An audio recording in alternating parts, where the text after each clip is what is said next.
છું, હે હું પારાવાડા ગામની વહુ છું, એનો ગૌરવ હોવો છે, આપણા ગામનો ગૌરવ હોવો છે. ગૌરવેણ દમેન ચ વિસૃજ્ય કામમ દંભમ ચ. માં દેવહૂતિ પતિની સેવા કરે છે, પણ દંભનો ત્યાગ કરીને, ગમે એટલી બાપના ઘરે મિલકત હોય ને એનો ક્યારેય સાસરીએ ગર્વ ન કરવો.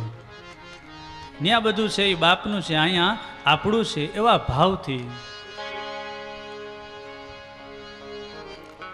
વાણી મધુરયા ચ, મધુર વાણીથી મધુર સ્વભાવથી સેવા કરવી.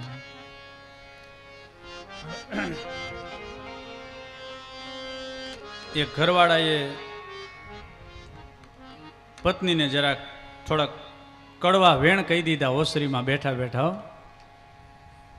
શું કામ? એની રોટલી બધું પીરશું ને તો રોટલીમાં ઘી નહોતું બાપુ, ચોપડેલી નહોતી. એટલે ઘરવાળાએ કીધું કે ભાઈ આ મારી રોટલી ચોપડીને તો દે, હાવ કોરી દીધીશ. એમાં એનો મગજ ગયો, હાણચીને ઘા કર્યો અને કપારમાં આવી હાણચી અને ઢીમચું ઉપડી ગયું સીધું. એ વાગે ને સેકન્ડમાં આ બધું ફૂલી જાય, એને કહેવાય ઢીમચું, સેકન્ડમાં. હવે એમાં એ ઘરવાળા ભાઈ બજારે બેહવા ગયા, એમાં કોઈએ જોયું કે લા કંઈ નહોતું ના શું થયું કે હવે કાંઈ બીજું માંડીને તો કહેવાય નહીં ઘરની વાત.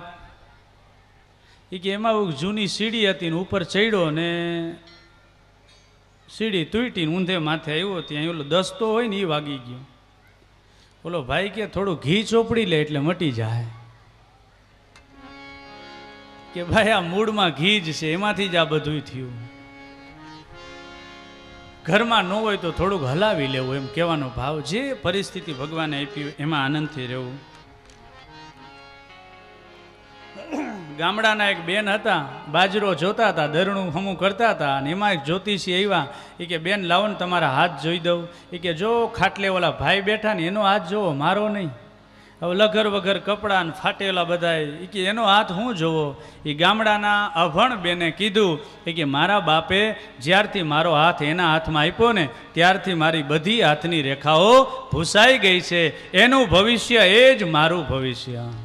આ ભારતની નારીઓ. એટલે બેનો ક્યાંય જોશ જોવડાવતા નહીં, પતિની સેવા કરજો, જાઓ દ્વારકાવાળો રાજી થઈ જાય. અરે ભાગવતજીમાં ભગવાને તો એમ કીધું કે તમારો પતિ વૃદ્ધ હોય, રોગી હોય, કામી હોય, ક્રોધી, લોભી, લંપટ, લાલચુ ગમે એવો હોય, પણ પતિને જે પરમેશ્વર માનશે એનાથી મોટો બીજો સ્ત્રી માટે ધર્મ નથી. એને પરમ ધર્મ કીધો છે. ધીરે ધીરે સમય જવા લાગ્યો, વર્ષો વયા ગયા, અને એકવાર ઋષિનું ધ્યાન પડ્યું. માં દેવહૂતિ આવ દુબળું શરીર થઈ ગયું. પૂછ્યું દેવી આપ કોણ છો? તો કે હું આપની પત્ની છું. આજે ખબર પડી કે ઓહો મારા લગ્ન થયા, વર્ષો વયા ગયા. અને ઋષિના મોઢામાંથી શબ્દો નીકળ્યા, તુષ્ટો હમાદ્ય તવ માં નવિમાન દાયા શુશ્રૂષયા ધર્મયા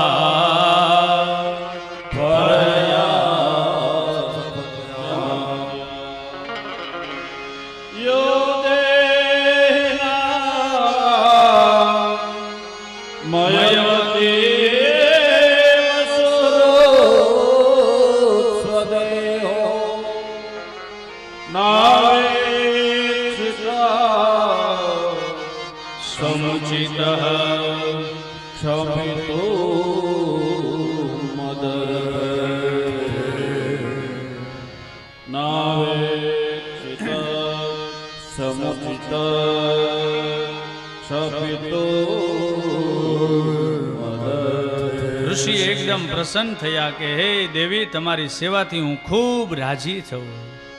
બસ આપણાથી પતિ રાજી થઈ જાય ને એટલે સમજવાનું કે આપણી સેવા સફળ છે.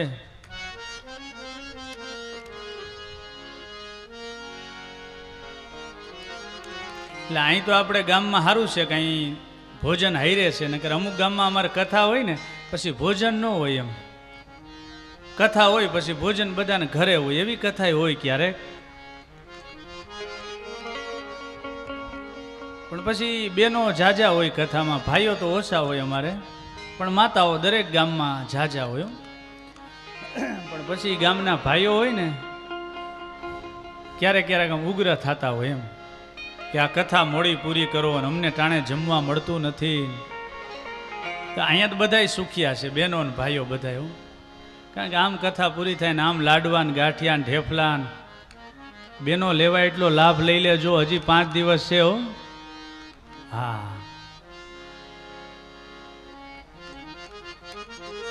ઋષિએ કહ્યું હું પ્રસન્ન છું, માગો તમારે શું જોઈએ. દરેક સ્ત્રીની 2 ઈચ્છા હોય, સારો પતિ અને સારા પુત્રની માં બનવું.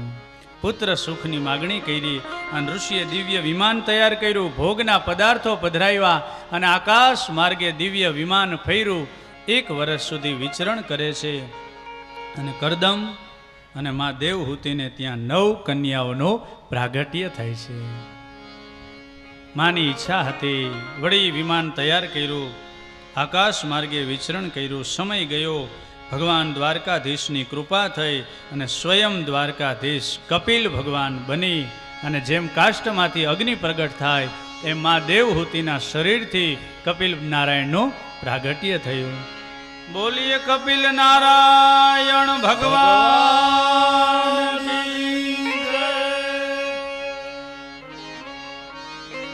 કરદમ ઋષિ જંગલમાં વિદાય થયા.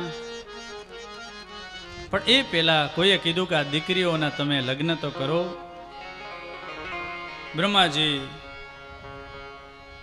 ને ચિંતા થઈ. બ્રહ્માજી 9 ઋષિઓને સાથે લઈ આવ્યા. મરીચીને કલા, વશિષ્ઠને અરુંધતી, અત્રિને અનસુયા, અંગીરાને શ્રદ્ધા, પુલસ્ત્યને હવીરભૂ, પુલહને ગતિ, ક્રતુને ક્રિયા, ભૃગુને ખ્યાતિ અને અથર્વાને શાંતિ. 9 ઋષિઓની સાથે 9 દીકરીઓના લગ્ન કર્યા. આ 9ધા ભક્તિની કથા પૂર્ણ થઈ અને હવે ઋષિ નારાયણ નારાયણ કરતા. હરિશરણમ હરિશરણમ હરિશરણમ શ્રી હરિશરણમ. શ્રી હરિના ખોડે કરદમ ઋષિ ગયા અને આ બાજુ માં દેવહૂતિ કપિલ ભગવાનના શરણે આવ્યા. કારણ કે માં દેવહૂતિ જાણતા હતા કે આ મારો દીકરો નથી, આ સાક્ષાત ભગવાન છે. હવે બીજે ક્યાંય ન જવાય. હવે ભગવાન આપણા ઘરે આવ્યા ને એને મૂકીને ભગવાનને શોધવા જવાય. માં દેવહૂતિએ પ્રણામ કર્યા. તમ ત્વાગતાહમ શરણમ શરણ્યમ સ્વભૃત્ય સંસારતરો કુઠારમ જગનાશયા પ્રકૃતે પુરુષસ્ય નમામિ શ્રદ્ધા.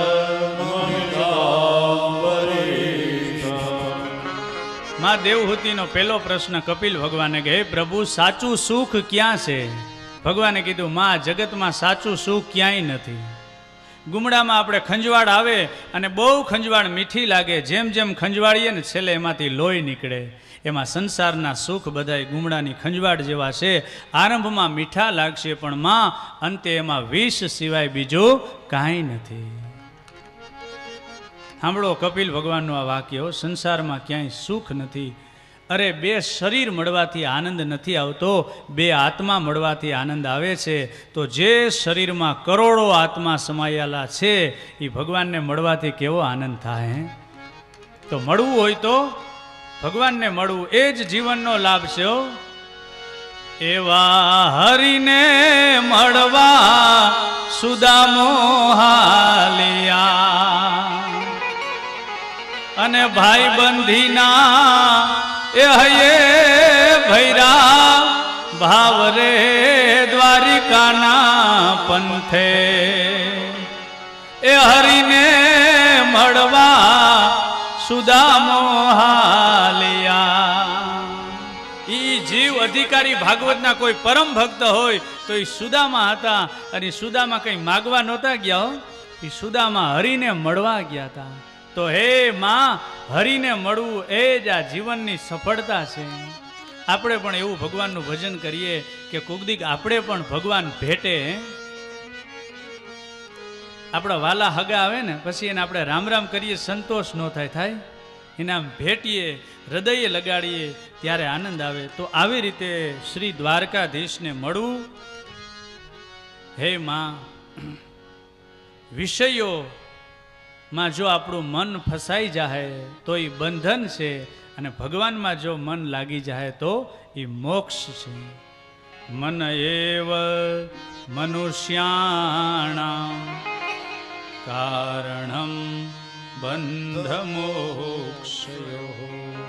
આ સુખ અને દુઃખ છે ને એ આ મનનું જ કારણ છે. ઈ મન જ્યારે મરી જાય.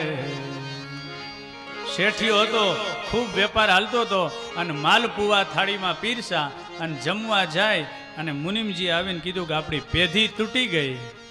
માલપુવા એને કડવા લઈ ગયો. બોલો, સુખ વયું ગયું. વાત એ સાચી ને, જો પેંડો મીઠો હોય તો આપણે મીઠો લાગે છે. 1 મહિનોથી જેને તાવ આવ્યો હોય એને પેંડો આપો, હામું નહીં જોવે, તો એને આનંદ આવવો જોઈએ ને. તો આ માં વિષયોમાં ક્યાંય સુખ નથી. અને માં આ મન છે ને, મન એ રાજાના બકરા જેવું છે. મન કોઈ દી ધરાહે નહીં હો. એટલે આપણે કેટલું બધું ખાધું તોય સંતોષ થયો. હજી એમ થાય હજી ખાવું, હજી ખાવું. અમુકને ડાયાબિટીસ હોય તો ગોળિયું પીએ પણ ખાઈ પુષ્કળો. હા, લાડવાની કે 2 ગોળિયું પી લે, હું ખાવા દ્યો ને.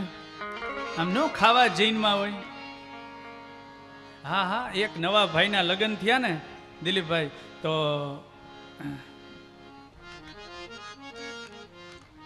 ભરતભાઈ વાંધો નહીં ને, કહી દો વાંધો. હા, એટલે નવી વહુ આવી એટલે થોડાક દી તો હાહુ બહુ ધ્યાન રાખ્યો. હા, એવા વહુને હાચવે. વહુને એમ થાય કે ઓહો, મારા હાહુ તો કૌશલ્યા જેવા મળ્યા. પણ આડોશ બાડોશમાં પૂછ તો ખબર પડે કેવા છે. અને અમુક હોય હાહુ એવા હો, આમ હા હા હા બોલાવ્યા ન થાય. એક ગોરબાપા લોટ માગવા ગયા ને કે લોટ આપો. તે વહુ બિચારી હતી ને, વહુ એકદમ ભોળી અને હાહુ થોડા તગડા હતા. એટલે વહુએ કીધું કે જો દઈશ તો મારી સાસુ કંઈક ન બોલવાનું બોલશે. એટલે કે ગોરબાપા, મારા સાસુ આવે ને ત્યારે આવજો, લોટ નથી અત્યારે, હું નહીં આપું એમ. એમાં ગોરબાપા હામાં ગયા ને શેરીમાં હાહુ હામાં મળ્યા એના. એ કે ગોરબાપા અમારા ઘરે ગયા હતા? તો કે હા. એ કે લોટ આપ્યો? તો કે ના. અરે કાલ હવારે મારા ઘરે આવીને એની ના પાડી. હાલો હાલો ગોરબાપા હાલો. ગોરબાપા કે હાલને વાટકો મળે તો હું વાંધો. પાછળ પાછળ આવ્યા ને ફરી આમ ગોરબાપા ઊભા. સાસુએ કીધું કે જાઓ, લોટ નથી દેવો. પેલા ભૂદેવ કે તો પછી મને અહીં બોલાવ્યું શું કામ? એ કે આ ઘરમાં ના પાડું તો હું પાડું, મારી વહુ કેમ ના પાડી શકે? બાપરે બાપ, અહંકાર તો જો. એટલે નવી વહુ બહુ આનંદમાં હતી ને 8-10 દી આમ ધ્યાન રાખ્યું. પછી કીધું કે વહુ બેટા રોટલા ઘડો, પેલું કામ હો. અને વહુ મોટા મોટા રોટલા કરતી જાય, માખણથી ચોપડતી જાય. અને બાર પતિદેવ જમવા બેઠા. 1 રોટલો, 2 રોટલા, 3 રોટલા, 7 રોટલા ઉલાડી ગયો. ઓલી વવે કીધું નણંદબાને, એ પીરસતા હતા. એ કે બેનબા? તો કે હું? એ કે બાર કેટલા જમવા બેઠા? એ કે મારા ભાઈ એકલા જ. ઓલી કે આખા ઘરનો આ ખોરાક કેટલો? ઊભી થઈને દુખણા લીધા. કે તારો ભાઈ મારો ભાઈ. જય શ્રી કૃષ્ણ. એટલે અમુક એવા હોય આમ ભોજન જ કરે એમ, એટલું જમે એટલું જમે. મર્યાદામાં ભોજન લેવાય એટલે આપણે ભગવાનનું ભજન કરી શકીએ એમ. તો હે માં, આ મન, અને ઘણા અમુક શાસ્ત્રોમાં એમ કહે છે કે મનને તમે છૂટું મૂકી દો, ગમે ત્યારે ધરાઈને પાછું વળશે. અમારું ભાગવત એમ કહે છે કે આ મનને છૂટું મૂકશો તો ક્યારેય પાછું વળશે નહીં. જિંદગી પૂરી થઈ જાય પણ મન આપણું ધરાહે નહીં. આટલા ડારિયા ને મમરા ખાધા તોય ઉતાસણી આવે એટલે બાપા કે મારે ખાવા. અરે બાપા 90 વર્ષ ખાધા તોય હવે દાંત નથી, તો એ કે હું ખાંડીને ખાઈશ પણ ખાવાશ. બોલો, આ આપણો સ્વભાવ હો. ભોજનથી ક્યારે અરુચિ. આંખે કેટલું જોયું છતાંય કાંઈ નવી વસ્તુ હોય તો આંખ જોવા માગશે. કાને ઘણું બધું સાંભળ્યું છતાંય તમે 90 વર્ષની ઉંમર હોય ને કોકની વાત કરો ને તો સંભળાય નહીં. હે બટા જોરથી બોલ ને. રેવા દે બાપ, ભગવાનનું નામ લે, બહુ સાંભળ્યું હવે આમાં બંધ થા. પણ માં આ દરેકનો સ્વભાવ છે, તો મનને ક્યારેય છૂટું નહીં મૂકવાનું, મનને ભગવાનમાં લગાડવાનું. એ રાજાને બકરો હતો ને, રાજાએ કીધું આ બકરાને જે ધરવી દે ને એને હું ખૂબ મોટું ઇનામ આપીશ. એક માણસે કીધું કે બકરાને ધરવવો એમાં શું મોટી વાત. એ હવારનો લઈ ગયો, સાંજ સુધી લીલો રજકો ખવડાવ્યો. લ્યો રાજા તમારો બકરો ધરાઈ ગયો. થોડીક વાર થઈને રાજાએ આમ કૂણું ઘાસ દેખાડ્યું ને ત્યાં બકરાએ મોઢું નાખ્યું, પેલાને જેલમાં પૂરી દીધો. બીજો માણસ બીજે દિવસે એને જેલમાં પૂર્યો. અડધું ગામ જેલમાં પૂરાઈ ગયું, રાજાનો બકરો ધરાય નહીં. કરવું શું? એમાં એક મહાત્મા આવ્યા અને એક ભાઈએ બાપુને વાત કરી. બાપુએ બધું સમજાયું અને પેલો સમજુ માણસ બકરાને લઈને જંગલમાં ગયો અને લીલો રજકો દેખાડ્યો. અને આમ બકરો જ્યાં ખાવા જાય, બાવળની કાંટાવાળી હોટી કાપીને એક માર્યો. વળી બકરો મોઢું નાખીને ઓલો ફટકારે. એ આમ કરતા કરતા મેણંદભાઈ હાન થઈને ત્યાં બકરાની ડોક હોજી ગયો, જાડો થઈ ગયો બકરો. ભૂખો ને તરસો હાંજે ઘરે આવ્યો અને કીધું લ્યો મહારાજ તમારો બકરો ધરાઈ ગયો. અને રાજાએ આમ રજકો દેખાડ્યો ને ત્યાં બકરો મોઢું ફેરવી ગયો, મોઢું નાખ્યું નહીં. કહેવાનો ભાવ કે ગમે એટલું ખવડાવશો તોય આ મન ધરાશે નહીં. પરાણે પણ મનને ભગવાનના નામમાં લગાડવાનું.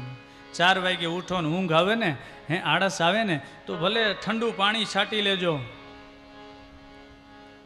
હા, પણ ભગવાનનું ભજન કરી લેજો. તમે કથામાં આવતા હો ને તોય આપણા પાપ રોકે કે કથામાં નથી આવું, હાલને ફલાણા વાડીએ જઈ આવી. કારણ કે અહીં કથામાં આવીએ તો આપણા અંદરના પાપ છે એ બળી જાય છે. એમ વહેલા ઉઠીને ભગવાનનું ભજન કરીએ તો ઘણા દેવતાઓ વિઘ્ન કરે, પણ એનાથી ડરવું નહીં. અને હે માં, મન જો વિષયોમાં આસક્ત થાય તો એ બંધન છે, અને પ્રભુમાં આસક્ત થાય તો એ મોક્ષ છે. પાણી જેમ ઢાળ તરફ વહે એમ મન હંમેશા હલકી વસ્તુ તરફ જાય છે. અને મનનો ક્યારેય ભરોસો ન કરવો.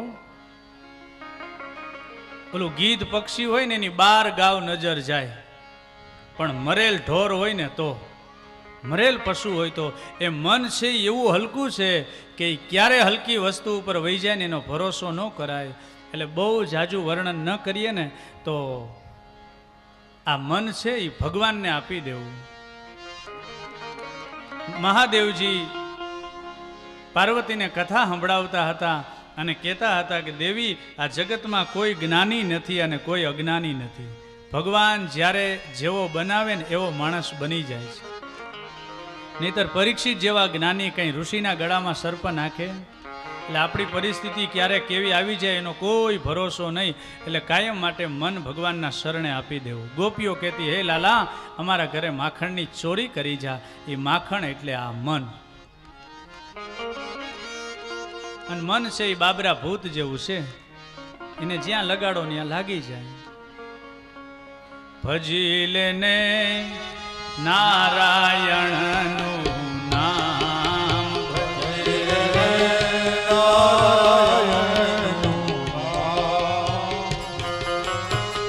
આ અવસર તારો હરિભજનનો,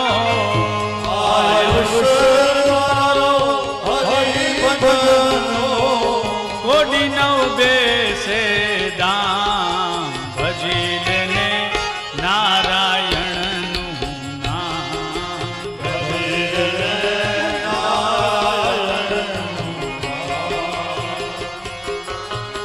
નારાયણનું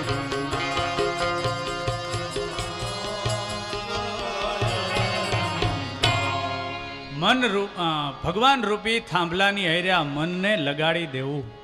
મનને બહુ રેઢું આડાવડું જવા દેવું નહીં.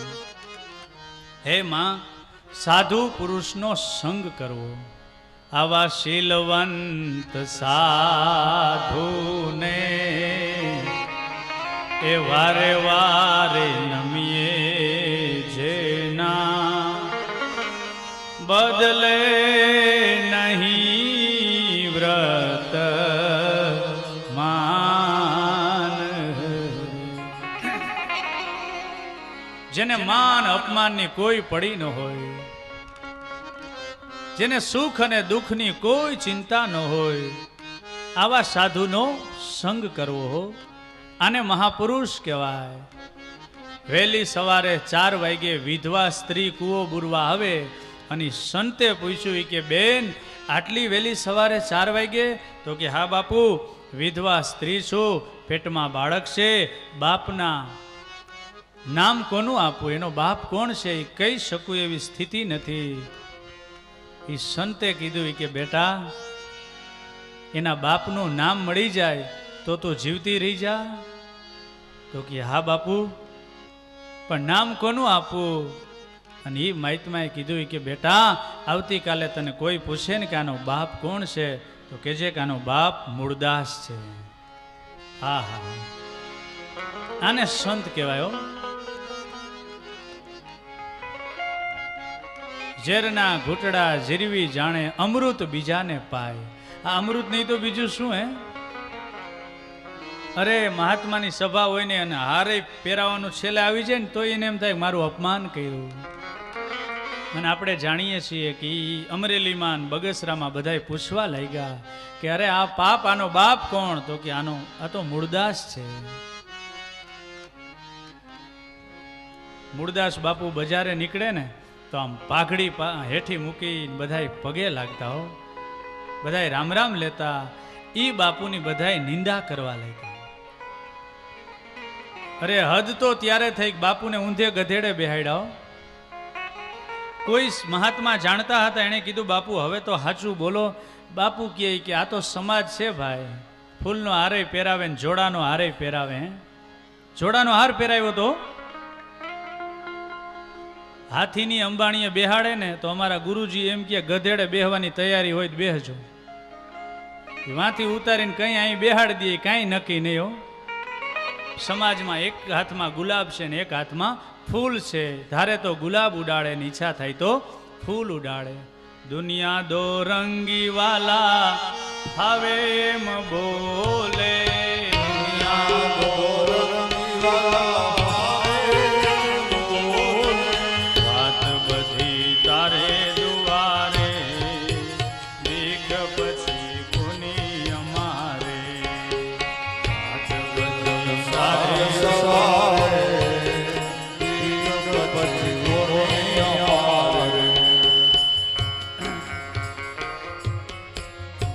કહેવાનો ભાવ કે આવા મહાપુરુષનો સંગ કરવો જેમાં કોઈ પાખંડ ન હોય.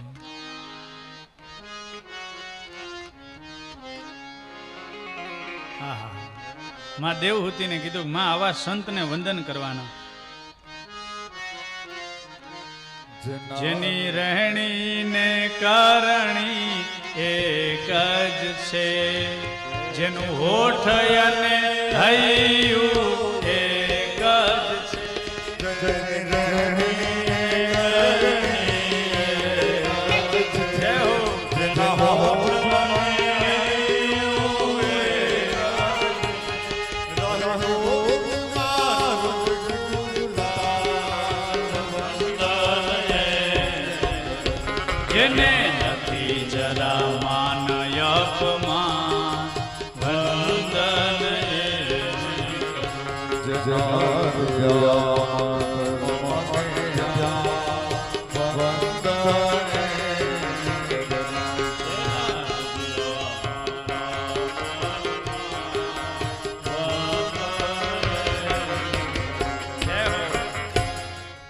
હે માં, આવા સંતોના શરણે જાવું, એને વંદન કરવા.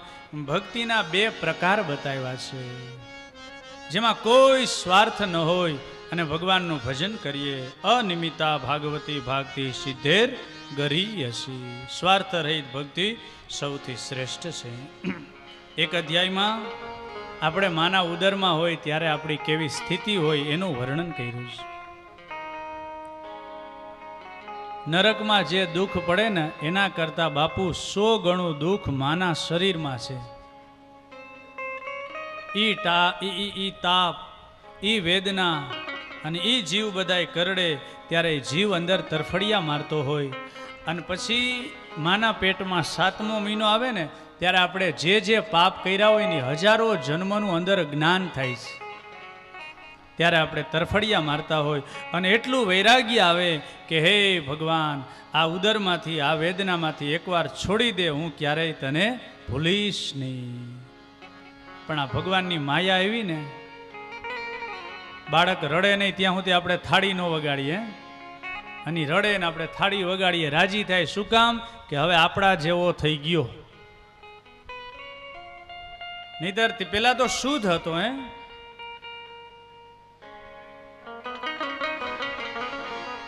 જન્મ્યો હતો રે ત્યારે એ જી સુરે બોલી બોલતો, અને હવે રે બોલવામાં ઘણો ફેર છે રે. આ માયામાં મનડું તારું બહુ રે લોભાણું, એ પ્રભુને ભૈજાથી તારે વેર છે રે. પ્રભુની ભૈરાવીના પાર નહીં પહોંચે. તો આજે કપિલ ભગવાન મને તમને યાદ કરે છે કે બીજી બધી વાતો છોડી દો, પણ માના ઉદરમાં વચન દઈને એવા એને ક્યારેય ભૂલતા નહીં હો. દરરોજ માળા કરજો ભગવાનની, દરરોજ ભગવાનને યાદ કરજો. આ ભાગવત કથાનો સાર તો કે હરિનું નામ ક્યારેય ભૂલવું નહીં. હાલતા ચાલતા, ખાતા પીતા, કોઈ પણ અવસ્થામાં. એ જ કપિલ ભગવાન કે આનો સાર છે.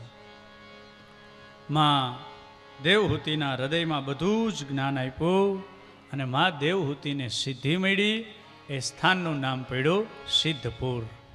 માં કપિલ ભગવાન માની પ્રદક્ષિણા કરીને જંગલમાં ગયા. ભગવાન અંતર ધ્યાન થયા. આ બાજુ માનો મોક્ષ થયો. તૃતીય સ્કંદનું પુષ્પ ભગવાનના શ્રી ચરણોમાં અર્પણ. હરે રામા રામા રામ સિયા રામ રામ રામ.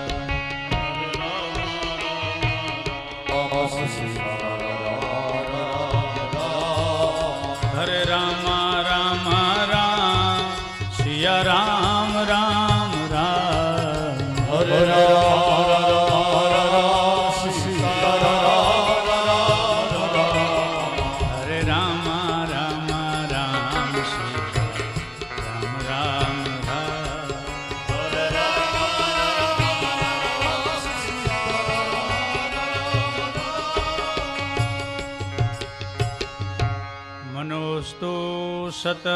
शतरूपाया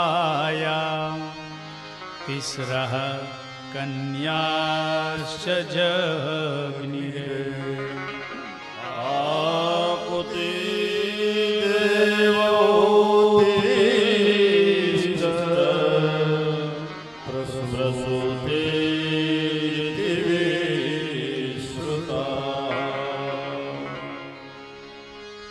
બધી દીકરીઓ મનુ મહારાજની મહાન થયો. આપણે ત્યાં કહેવત છે બાપ એવા બેટા, તાવડી એવી ઠીકરી, માં એવી દીકરી. જેની માં મહાન હોય એની દીકરી પણ મહાન થાય. બીજી પુત્રી આકુતિ, એના લગ્ન રુચિ ઋષિ સાથે કર્યા અને ત્યાં સાક્ષાત યજ્ઞ નારાયણ ભગવાન પ્રગટા. કરદમ મહારાજને ત્યાં 9 કન્યાઓ થઈ. એમાં અત્રિ ઋષિની સાથે માં અનસુયાના લગ્ન કર્યા અને માં અનસુયાને ત્યાં સ્વયં ભગવાન દીકરો બનીને આવ્યા, દત્તાત્રેય ભગવાન. અને આ કથા જે સાંભળે ને પતિવ્રતા નારી માં અનસુયાની જે કથા સાંભળે એના પાપ બધા બળી અને ભસ્મ થાય. વિદુરજી હાથ જોડ્યા, થોડી મને આ કથા સંભળાવો. યહ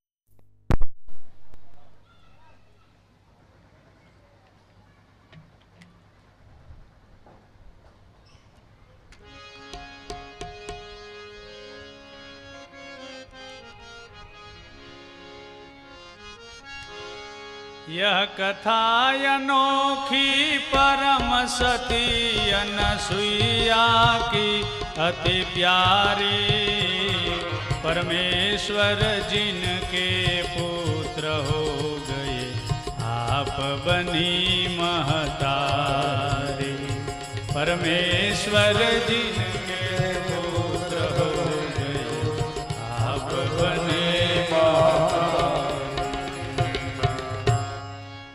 માં અનસુયાની આ દિવ્ય કથા, પતિવ્રતા નારીની આ દિવ્ય કથા. અત્રિ અને અનસુયાનો આશ્રમ છે ચિત્રકૂટમાં, ક્યારેક જાજો એના દર્શન કરજો.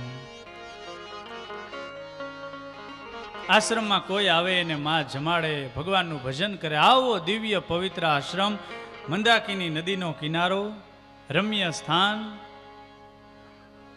चित्रकूट में एक समय अति भीषण पैरो अकाला.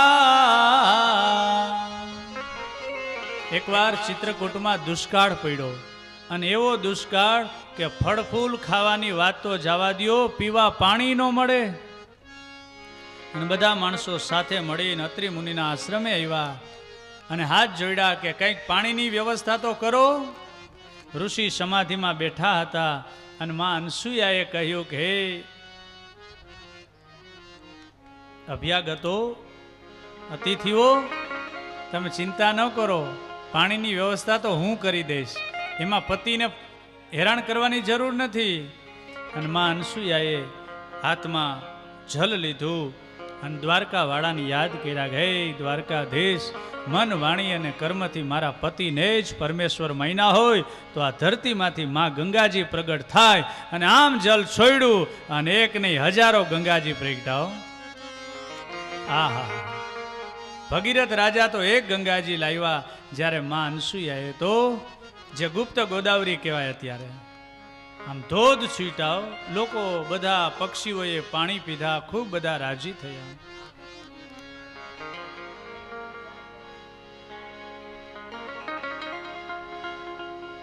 એક વાર એક સમય મુનિ નારદજી ને અદ્ભુત ખેલ રચાયો.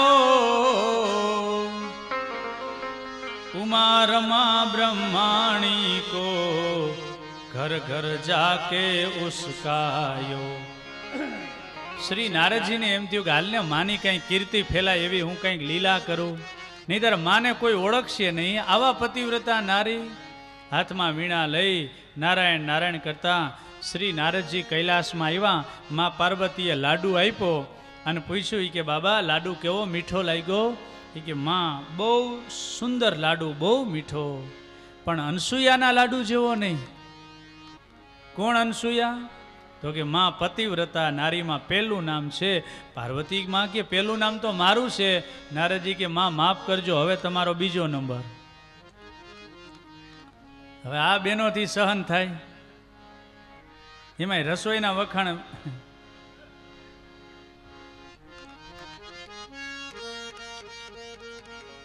અમે ઘણી વાર કથામાં ગયા હોય ને ઘરે જાય ને પછી એમ કે કેવી રસોઈ, બહુ સારી. પણ મેં કીધું આમ કથામાં ગયા ને તો બહુ આનંદ હતો. રહોડામાંથી અવાજ આવે, ત્યાં જ રોકાઈ જવું હતું ને.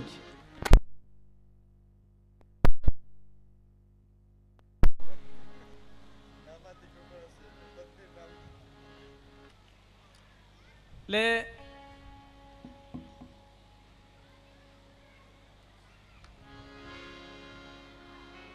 પાર્વતી માંથી આ સહન નો થયો. અને એમાંય જો એક માફ કરજો, ઈર્ષા બહેનોમાં વધુ હોય, ભાઈઓમાં ઈર્ષા તો બધા. અને આ ઈર્ષા છે ને, આને સંસ્કૃતમાં ઈર્ષા કહેવાય ને ગુજરાતીમાં હદે ખાઈ કહેવાય. આ ખાઈમાં જે પડે એ જિંદગીમાં ક્યારેય બારો નીકળે નહીં. એટલે કોઈ દિવસ કોઈની ઈર્ષા કરવી નહીં. અને ઈર્ષાનો રોગ એવો છે, પાર્વતીના મનમાં ઈર્ષા. નારાયણ નારાયણ કરતા આવ્યા વૈકુંઠમાં. લક્ષ્મીજીએ સુંદર બગીચામાં ઉતારો આપ્યો. નારદજીને પૂછ્યું, બાબા બગીચો કેવો લાગ્યો? કે માં બહુ સુંદર, સુગંધ બહુ સારી આવે, બધુંય સારું, પણ અનસુયાના બગીચા જેવો નહીં. એ કોણ? તો કે અત્રિ મુનિના ધર્મપત્ની પતિવ્રતામાં પહેલું નામ લક્ષ્મીજી. કે પહેલો નંબર તો મારો છે. એ કે હેવ બીજો નંબર. ઈર્ષાની આગ પ્રગટ કરીને બ્રહ્માણી પાસે ગયા. ન્યાય બસ આ જ રીતે તમારાથી મહાન સુયા મહાન, આમ કીધું. ત્રણેય દેવીઓ ઈર્ષાની આગમાં બળેશ. આ બાજુ મહાદેવજી તપ કરવા ગયા. રાહ જોવે કંઈ આવે ને કંઈ વાત કરો. મહાદેવજી સમાધિનો સમય પૂરો થઈને ઘરે આવે અને મા પાર્વતીએ કહ્યું કે તમે જલ્દી જાઓ અને મા અનસુયાની પરીક્ષા કરો. મહાદેવજીએ હાથ જોડ્યા કે દેવી, અગ્નિમાં બળીને મરી જવું શ્રેષ્ઠ, પણ પતિવ્રતા નારીની ક્યારે પરીક્ષા કરાય નહીં. વિષ્ણુ ભગવાને લક્ષ્મીજીને સમજાવ્યા, બ્રહ્માજીએ સાવિત્રીને સમજાવ્યા, પણ એ તેદી સમજ્યા નહોતા. આ બધું ઉપરથી આયલું આવે છે. અને સ્ત્રી હઠ, બાળક હઠ, રાજ હઠ.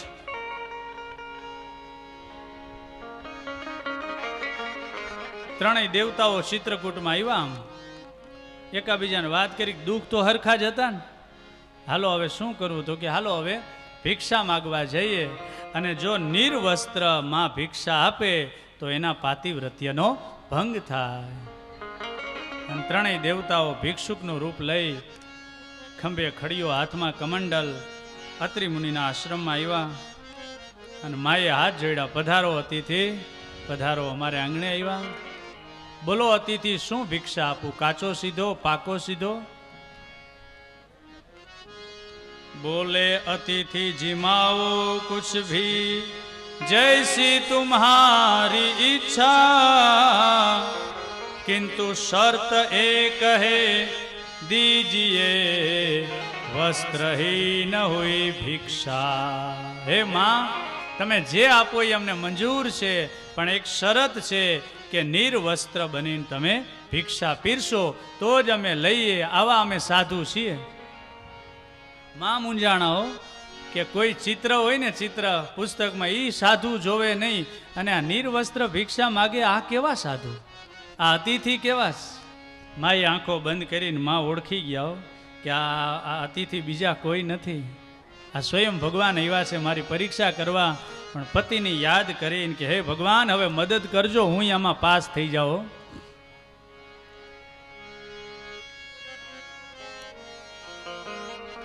વસ્ત્રહીન હો ભિક્ષા દૂતો.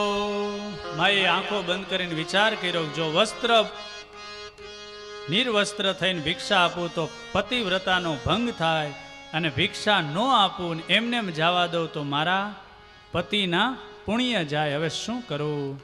માને વિચાર આવ્યો, હાથમાં જલ લીધું, તુલસી દલ પધરાયું, અને દ્વારકા વાળાને યાદ કર્યો કે હે દ્વારકા વાળા, મન વાણી અને કર્મથી મારા પતિને જ જો પરમેશ્વર માન્યા હોય તો આવેલા ત્રણેય અતિથિઓ બાળક બની જાય. અને આમ જલ છાંટ્યું ત્યાં તો 6 મહિનાના બાળકો બની ગયા. આ હા હા. અને માએ લીધા ખોડામાં. 6 મહિનાનું બાળક હોય અને નિર્વસ્ત્ર માં પેટ ભરાવે તો એમાં કોઈ પાતિવ્રત્યનો ભંગ નથી. અને એક એકને ખોડામાં લઈને ભિક્ષા આપી, દૂધ પીવડાયું, અને પછી તાત્કાલિક ઘોડિયા તૈયાર કર્યા. અહીં ક્યાં બધું હતું? ત્રણેયને હુવડાવ્યા, અને માં હલરડા ગાતી જાય, હિંચકા નાખતી જાય. અત્રિ મુનિ આવ્યા, બધી વાત કરી.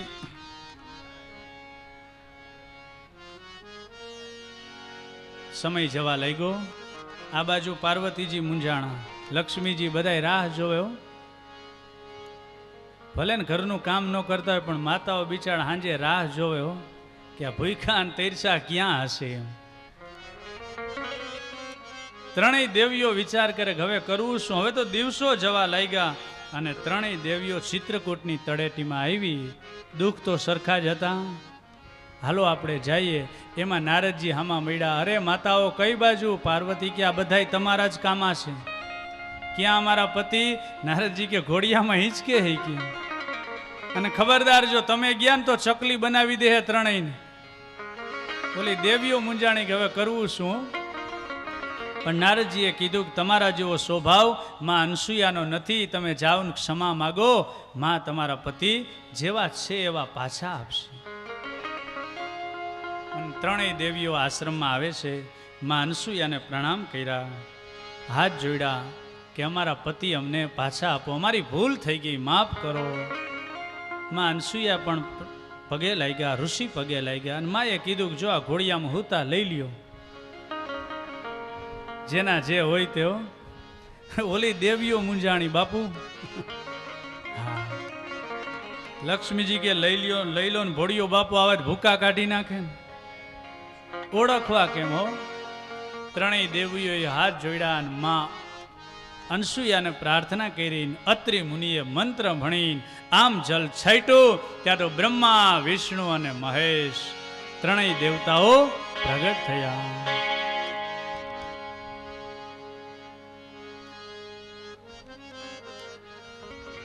સજોડે પગે લાગ્યા અને પછી ત્રણેય દેવતાઓએ હાથ જોડ્યા કે હે માં, ખોટી રીતે તારા દીકરા બનીને આવ્યા ને, હવે સાચી રીતે અમે તારા દીકરા બનશું. સમય પાય સુતતી ન ભયે અનસુયામાં તું દર્શે, વિષ્ણુ અંશ સે દત્તાત્રેય પ્રભુ દુર્વાસા શંકર સે. વિષ્ણુ ભગવાનથી દત્તાત્રેય બન્યા, शिवजी ये दुर्वासा बना, ब्रह्मा जी के अंश से चंद्रमा, जासु वंश यदुवर से जो इनके गुण गावे ध्यावे नहीं पाप नहीं परसे. आ मानसियानी जे कथा सांभळे एना बधा ज पाप बળી અને રાખ થઈ જાય. नारायण प्रभु की कृपा नेह निधि रीजे अवध बिहारी, परमेश्वर जिनके पुत्र हो गए आप बनी महतारी, परमेश्वर जिनके पुत्र हो गए आप बनी महतारी. અને હવે મનુ મહારાજની ત્રીજી દીકરી પ્રસૂતિ, એને ત્યાં આવે સતીનું પ્રાગટ્ય થાય અને બાપને ત્યાં યજ્ઞમાં બળીને મરે. અને વિદુરજી પ્રશ્ન કરે કે એ કથા વિસ્તારથી સમજાવો. તો હવે સતીના ચરિત્રની કથા 5 મિનિટ આપણે ચા પાણીનો વિરામ છે. ત્યારબાદ દક્ષ મહારાજજીના યજ્ઞમાં સતીનો દેહ બળે કથા સાંભળીએ. 5 મિનિટ. શ્રી દ્વારિકાધીશ. અને આવડમાના ધામથી પંચેશ્વર મહાદેવ ત્યાં અખાત્રીજની ભાગવત કથા છે. એટલે બધા જ શ્રોતાઓને અમારા રામજી બાપુ અને કાર્યકર્તાઓ બધા દ્વારા ભાવભર્યું આમંત્રણ છે. ખાસ પધારજો.